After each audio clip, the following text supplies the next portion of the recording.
Hey guys, welcome back to my YouTube channel Easy to Homeopath. Now today we discuss role of homeopathy in community medicine. ये 10 mark question है। हर साल question number 4 में आप लोगों को दिखेगा। हम इसको फिक्स क्वेश्चन भी बोल सकते हैं। नाउ हम स्टार्ट करते हैं role of homeopathy in community medicine और पीएसएम। अब हम देखेंगे कि होम्योपैथी का क्या रोल है कम्युनिटी मेडिसिन में एंड पीएसएम में। Let's start. Epidemic diseases are the disease that are seen in the large population from the large area suffering from the similar symptom from the same cause. अब देखो epidemic disease में homeopathy का क्या role है। पहले तो हम ये देखेंगे कि एपिडेमिक डिजीज़ हम किसे कहते हैं। तो एपिडेमिक डिजीज़ ऐसी डिजीज़ होती है जो कि बहुत सारे लोगों में दिखती है, सिमिलर सिम्टम्स होते हैं, जिसका कॉज जो होता है वो सेम होता है। Now homeopathy has been use to treat such epidemic disease since the time of master Hahnemann. Master Hahnemann के टाइम पे होम्योपैथी मेडिसिन जो है वो यूज की गई थी for the treatment of epidemic disease में। Now homeopathy is not only treat the disease but also prevent many epidemic and endemic occur in society as a prophylaxis medicine। अब अगर हम देखें तो होम्योपैथी जो है ये सिर्फ ट्रीट नहीं करती है डिजीज़ को, बल्कि ये प्रिवेंट भी करती है एपिडेमिक एंड एंडेमिक डिजीज़ को as a prophylaxis medicine, as a preventive medicine के तौर पे होम्योपैथी जो है वो एक्ट करती है। Now homeopathy prophylaxis medicine recently prevent epidemic of corona virus. अगर हम देखें रिसेंटली कि होम्योपैथी जो है prophylaxis preventive as a preventive कैसे काम की गई, कैसे वर्क हुआ, तो हम ये देखेंगे कि जो अभी लॉकडाउन था कुछ साल पहले, तो उसमें जो है होम्योपैथी जो है as a preventive medicine act की। For example arsenic album. Okay, in this regards according to the modern medicine there are 5 level of prevention which are follows। अगर हम modern medicine के according देखें तो 5 level of prevention होते हैं। for example first of all health promotion, specific protection, early diagnosis and treatment, disability limitation and rehabilitation in homeopathy has a great scope in preventing disease by homeopathic medicine। Now next, there are the different method for the prevention of disease are follows। हमने पहले जो देखा वो था mode of level of prevention in modern medicine. अब हम देखेंगे कि होम्योपैथी के अकॉर्डिंग प्रिवेंशन ऑफ डिजीज़ हम कैसे कर सकते हैं डिफरेंट मेथड के अकॉर्डिंग, जिसमें फर्स्ट ऑफ ऑल है specific prophylaxis and general prophylaxis. अब इसके अंडर आएगा स्पेसिफिक प्रोफाइलेक्सिस में by the specific medicine, by the genius epidemicus, by nosode, general में एंटीमाइजेमेटिक एंड कॉन्स्टिट्यूशनल ट्रीटमेंट। अब ये जितने भी टॉपिक हैं हम इसको डीपली देखेंगे, क्योंकि क्वेश्चन पेपर में कभी कभी जो है वो स्पेसिफिक टॉपिक पे भी हमको ब्रीफली लिखना रहता है, तो आप लोग इसको समझने की कोशिश करें, ये ना देखें कि ये कितना बड़ा है। ओके, हम स्टार्ट करते हैं। Specific medicine. Specific medicine are the medicine showing the greatest similarity to the totality of symptom of a given case of the natural diseases. Okay, this medicine will and must be the most suitable for the particular cases of disease। अब जो specific medicine होती है वो बहुत ही suitable होती है for the particular cases में। It is a dependent on the concept of, ये डिपेंड स्पेसिफिक मेडिसिन जो है वो डिपेंड करती है दो कंसेप्ट पे, holistic concept of disease and individualisation. अब हॉलिस्टिक कंसेप्ट ऑफ डिजीज़ को हम क्या कह सकते हैं, इंटायर कंसेप्ट या टोटल कंसेप्ट ऑफ डिजीज़ पे डिपेंड करती है specific medicine. Now selection of the homeopathic medicine on the basis of characteristic symptom.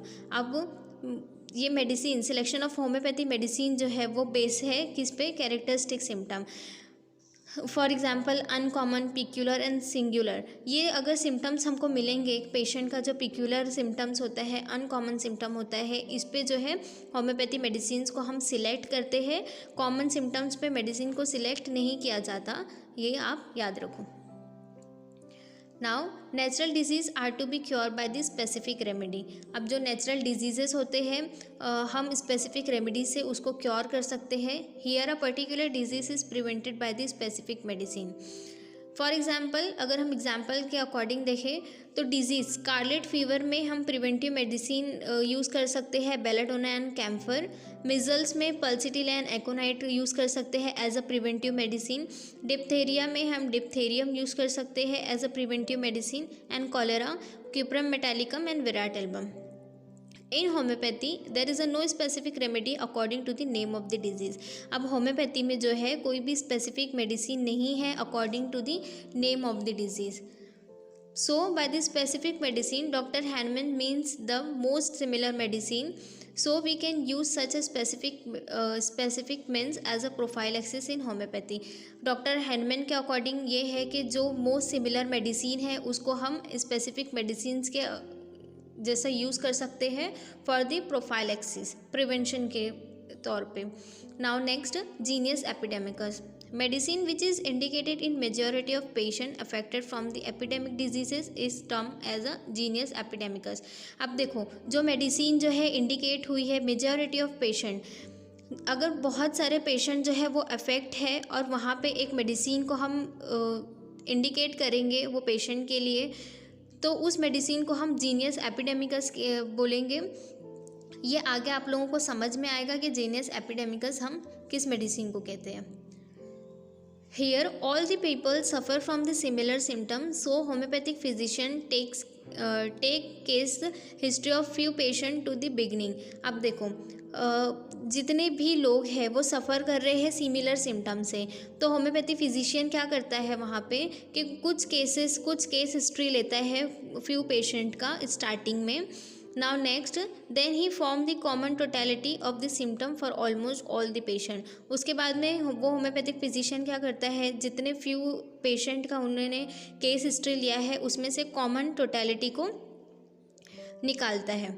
The physician derives a homeopathic remedy that is a most similar to this common totality. अब क्या करता है physician जो है वो most common homeopathic remedy को select करता है जो कि इस कॉमन टोटलिटी के अकॉर्डिंग हो। That remedies in proper dose is known as the genius epidemicus for that epidemic at that time. अब ये जो मेडिसिन है जो हम प्रॉपर डोज में देंगे, अब इसी मेडिसिन को जो कॉमन मेडिसिन डॉक्टर ने सिलेक्ट किया है इस टाइम में एपिडेमिक डिजीज़ के टाइम में ये जो मेडिसिन होगी उसको हम जीनियस एपिडेमिकस बोलेंगे।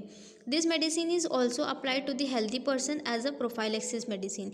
अब जीनियस एपिडेमिकस मेडिसिन जो है हम हेल्दी पर्सन को भी दे सकते हैं for prophylaxis medicine for the preventive measure के according. For example coronavirus में हमने आर्सेनिक एल्बम जो है हेल्दी पर्सन को भी दिया था ताकि उनको जो है ये वायरस इंटर ना हो। Now, nosode. Nosode are the specific category of homeopathic treatment derived from the element of the disease or from the disease tissue। Nosode जो है ये स्पेसिफिक कैटेगरी रखता है होम्योपैथी में, होम्योपैथिक ट्रीटमेंट में, जो कि डिराइव्ड हुआ है ऐसे एलिमेंट से, ऐसे डिजीज़ एलिमेंट से, डिजीज़ टिश्यू से जिससे नोजोड जो है वो प्रिपेयर होता है। This medicine prepare from the product of the infectious diseases. अब जो नोजोड है, ये जो नोजोड मेडिसिन है वो प्रिपेयर ही की गई है इन्फेक्शियस डिजीज़ प्रोडक्ट से। For example of the use of nosode are follows. Bacillinum a maceration of the typical tuberculosis lung. अब देखो ट्यूबरक्लोसिस लंग से, टिपिकल ट्यूबरक्लोसिस लंग से जो है बेसिलिनम को हमने लिया, ये प्रोडक्ट है infectious disease, product of infectious disease जिससे हम टीबी को ट्रीट कर सकते हैं। Malaria officinalis to treat the malaria. The use of the nosode as isopathy. हम नोजोड को एज अ आइसोपैथी भी यूज़ कर सकते हैं। Nosode prepared as per the homeopathic principle have the potential to be used as a prophylaxis in epidemics. Now, anti-miasmatic treatment. The anti-miasmatic medicine selected on the basis of the totality of symptom are highly effective in the management। अब anti-miasmatic medicine को हम कैसे select करते हैं? On the basis of totality of symptoms। Now next, the mental generals and physical generals should be give the prime importance। अब एंटीमाइजेमेटिक treatment में हम mental generals and physical generals को प्राइमरी इंपॉर्टेंस देते हैं। Now next, example of the miasmatic remedy sulphur, sepia, carbo veg, lachesis, belladonna etcetera, ये miasmatic remedy है। the constitutional treatment. Constitutional medicines means the medicine which can correct the constitutional defect. अब देखो constitutional medicine ऐसी medicine है जो कि correct करती है constitutional defect को. Every anti-miasmatic medicine is a constitutional medicine. अब जितनी भी miasmatic medicine होती है वो constitutional medicine होती है. Pearce-Schmidt says that the constitutional remedy given in early childhood is the ideal way to protect the organism from the common childhood disease as well as the epidemic disease. अब piers-Smith का क्या कहना है कि जो constitutional remedy को अगर हम अर्ली चाइल्डहुड में ही दे दें तो एक ये आइडियल वे होगा प्रोटेक्ट का from the common childhood disease as well as epidemic diseases का. The work very slowly but their effect are seen for the longer period of a time. At time of the single dose of this medicine can work for a many years. अगर हम देखें तो ये work करती है बहुत slowly, लेकिन इसका जो इफ़ेक्ट होता है वो लॉन्गर पीरियड ऑफ टाइम तक रहता है. अगर इसका सिंगल डोज सिंगल मेडिसिन अगर हम दें तो ये काफ़ी ईयर तक काफ़ी सालों तक इसका वर्क रहता है. For example, if the lycopodium is given to the patient having the constitution of lycopodium, in this case of lycopodium will work as a constitutional medicine in that patient.